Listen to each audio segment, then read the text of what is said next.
حيث dingira suga di mola mini ange mola mini delle ngabunwa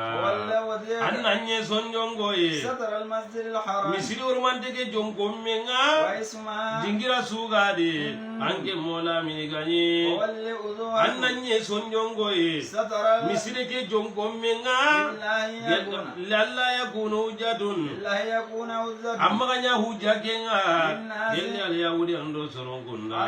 yelle anke mola mini kamma yelle dalile ya إلا الذين agande mungu benu ya kun kara du tore ngolle ndawari gelle ga wonno nga ولا تخسوا kamma ga kani kunga واقسعوا kangani ki Allah taala ya وأتموا نعمتي alladini man timmande anke mola mini kamma ame wadange mola mini ya awunna yakande munga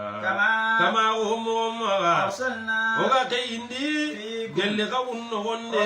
gelle farenga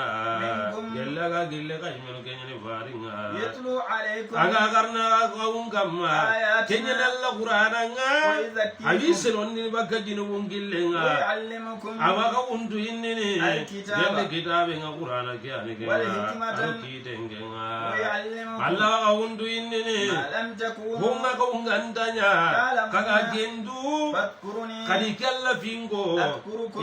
ikalla kana ka fingo واشكروا لي kawunni kalla kuva ولا ka تكفروني kawunna ma kafiran nawo يا أيها ya mu الذين jamangenga آمنوا kawmenu ga tongonde أستعينوا kawunna nyide mure بالصبر ti sabariyenga والصلوات ado sallengenga إن الله Allah taala genga مع الصابرين Allah kay ne sabaranya ولا تقولوا ثلاثمائة درجات بين كل درجات كبين السماء والأرض والصابرين على ماشية الله 600